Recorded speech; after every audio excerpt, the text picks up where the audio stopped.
मुख्तार अंसारी की कंचना जी तस्वीरें आपने नहीं देखी थी? मीडिया से बात करते थे तो हथियार लहरा कर आते थे, हाथ में पिस्तौल लेकर। आपके लिए भी मसीहा है? सुनिए, हाँ। ये सर बहुत ही बात कर रहे थे। मैं ही उत्तर प्रदेश का एग्जांपल देती हूँ। भारतीय जनता पार्टी में इस समय 18 ऐसे लोग हैं जिनके ऊपर 50 से ज्यादा मुकदमे हैं, 50 से ज्यादा मुकदमे हैं, जिसमें ब्रिजेश सिंह 106 मुकदमे हैं और कोई ऐसा केस नहीं है, कोई ऐसा केस नहीं है जो उन पर नहीं लगा हो, लेकिन उनको संरक्षण प्राप्त है क्योंकि वो भारतीय जनता पार्टी में है वो लोग। तो ये जवाब देंगे इसका? तो ये आपके सुविधा के अनुसार अपराधी लोग हो जाते हैं, आपके सुविधा के अनुसार लोग सदाचारी हो जाते हैं, आपके सुविधा के अनुसार लोग परिवारवादी हो जाते हैं। मतलब गजब का सुविधाजनक के हिसाब से सदाचारी हो जाते हैं। टूहिन जी आप पर सीधे आरोप लगा रहे हैं, आपकी पार्टी में ऐसे कई नेता हैं जिन पर इतने केस हैं, लेकिन आप लोग उन पर नहीं बोलते। सबसे पहले मैं समाजवादी पार्टी के प्रवक्ता की बातें, उनकी विचार सुनकर स्तब्ध हूं। ये एक बार फिर एक पुष्टिकरण दे रहे हैं आपके शो पर कि कानून और व्यवस्था की अपेक्षा समाजवादी पार्टी से नहीं की जाए।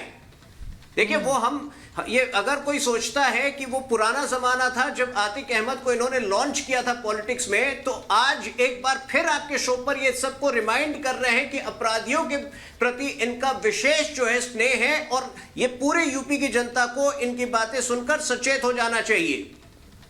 अपराधी जो है, अगर इस देश के लॉ एंड ऑर्डर अगर किसी कोई भी कन्विक्टेड क्रिमिनल होता है तो आप गरीबी का उदाहरण देकर, गरीबी की दुहाई देकर उसका बचाव नहीं कर सकते हैं। वो क्रिमिनल है।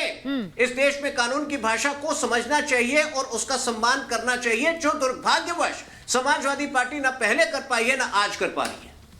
सुनील जी को जरा स्क्रीन पर ले आइए, मुझे लग रहा है उनके कुछ ठीक है, उनका फ्रेम वापस ले आइएगा। लेकिन मैं इस पर आज जो तस्वीरें आई हैं उन पर बात करना चाह रही हूं।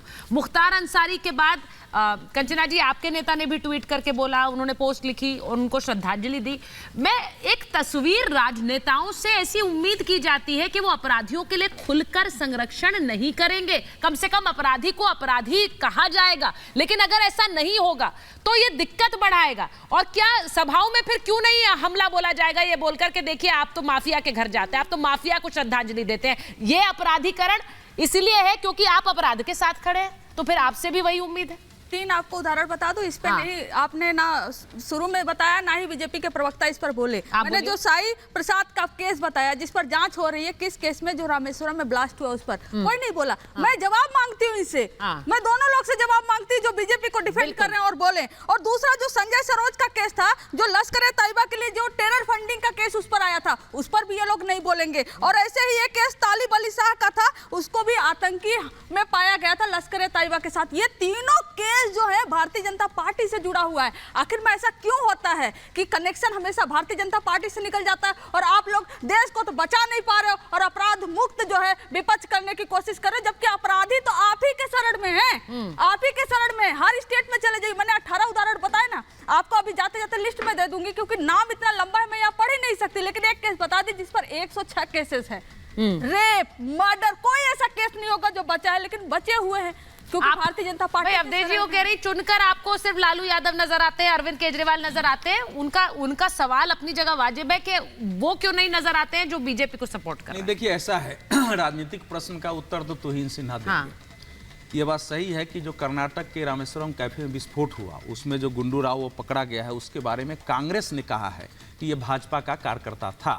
कांग्रेस ने अभी तक उसके पक्ष में कोई ऐसी चीजें नहीं दी है कि ये वाकई बीजेपी का ही कार्यकर्ता है। और बीजेपी में जितने मेंबर हैं उसमें क्रिमिनल नहीं होंगे, उसमें भ्रष्टाचारी नहीं होंगे, ये कोई स्वीकारता नहीं। हो सकते हैं उसमें, किसी भी पार्टी में हो सकते हैं, इसलिए अखबार की रिपोर्टिंग को भी मानते हैं कि कांग्रेस ऐसा पत्रकारों की भी बात मानते हैं। सारी अखबार की रिपोर्टिंग बड़ी पड़ी हुई कि बीजेपी का कार्य हो सकता है।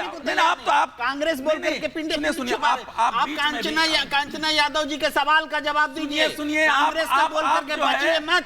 पहले बार नहीं जवाब दीजिए। मैं एक चीज पूछ रही हूँ प्रेम कुमार जी, एक बात बताइए, जहां पर कोर्ट ने कह दिया कि ये वारंट जो है वो पूर्व सीएम लालू यादव के खिलाफ है, उस पर तो वो जहां कोर्ट ने कह दिया आप उस पर भी सवाल उठा रहे हैं। यहाँ पर तो अभी रिपोर्ट्स है, यहाँ पर तो अभी रिपोर्ट्स है।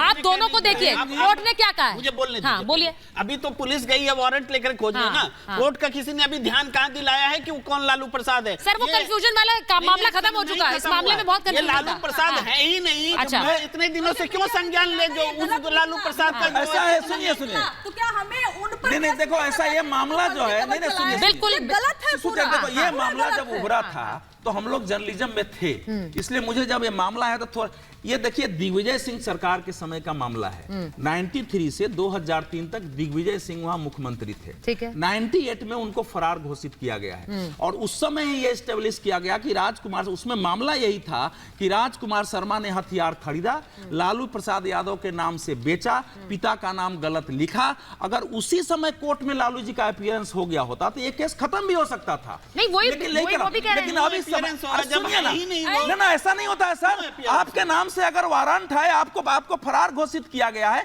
और दूसरी बात है कि लालू जी, देखो लालू जी 3 मामले में सजा याफ्ता है। ये जब लोग बात कर रहे हैं, मैं उस पीढ़ी का सजा याफ्ता का मतलब ये होता है कि जितना चाहे फर्जी खबर डाल दो और सब सही हो जाएगा। कंचन जी आपके बीच में मैं नहीं, नहीं तो ये तो बहुत गलत है। लेकिन ये कहना कि लालू यादव जी के शासन काल में जितने अपराधियों का संरक्षण मिला है, बिहार पूरे देश और दुनिया में अपने अपहरण के लिए, अपराध के लिए इतना बदनाम था कि लोगों को बिहारी कहने में शर्म आने लगी थी। वो बिहार हम लोगों ने देखा है। बिहारी सुनने में शर्म आती है। नहीं उस समय थी सर, दिल्ली में गाली थी बिहारी।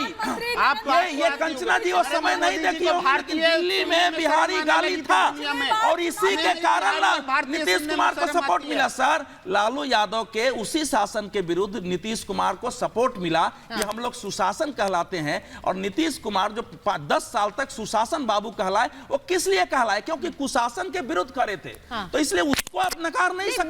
मैं एक और चीज पूछना चाह रही हूँ। लवली ठीक है भाई, वो कह रही है, कंचना जी कह रही है और ये ऑन रिकॉर्ड कह रही है। एक मिनट क्यों दिया? कंचना जी ऑन रिकॉर्ड कह रही है। आप एनडीए से सवाल करिए। नहीं, मैं किसी को डिफेंड नहीं कर रहा हूँ।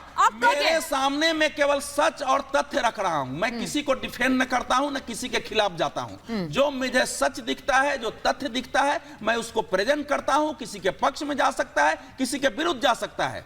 लवली आनंद को क्यों दिया टिकट, इसका जवाब एनडीए देगी। वो उसका काम है, मेरा काम नहीं है, मेरी पार्टी नहीं है। नहीं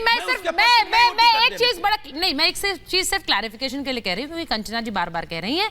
ये ग्वालियर डिस्ट्रिक्ट कोर्ट के एडीपीओ हैं अभिषेक मल्होत्रा, जिन्होंने ऑन रिकॉर्ड मीडिया से कहा है कि ये पूरा मामला is against former Bihar CM Lalu Prasad Yadav. अब अगर आप ये कह रही हैं कि आइडेंटिटी का इशू है तो ये कंचना जी का सवाल है, लेकिन मैं आपसे ये बता रही हूं, मैंने फिर से पहले कहा कि इस तरह से कोई भी खबर नहीं चलाई जा सकती है। ये ऑन रिकॉर्ड बयान है, इसीलिए इस खबर को चलाया गया। अब अगर वो बयान भी गलत हो तो फिर इसकी जवाबदेही तो कोर्ट की होगी। और आप अगर ये कह रही है कि कोर्ट गलत कह रहा है तो फिर उसमें हम कुछ नहीं कह सकते।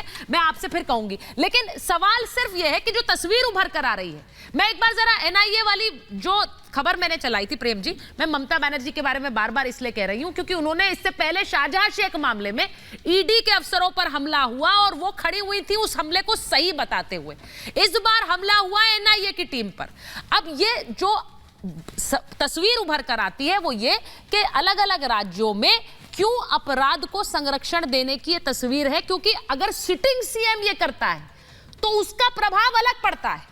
एक लोकल नेता के करने और एक सिटिंग सीएम के करने में बहुत फर्क है, अंतर है। फिर से बोलता हूं सुचारिता जी, मैं फिर से बोलता हूं कि ये मामला आप सिर्फ क्राइम बोल करके देख रही हैं। ये मामला लोकतंत्र में चुनाव के दौरान केंद्रीय एजेंसियों के जरूरत से ज्यादा एक्टिव होने का है और विपक्ष के खिलाफ एक्टिव होने का, इसीलिए ममता बोल रही है। ये अपराध का संरक्षण नहीं है। ये माहौल खराब किया जा रहा है चुनाव का। चुन चुन करके विपक्ष के घर में पुलिस, एनआईए, ईडी, आईटी भेजे जा रहे हैं।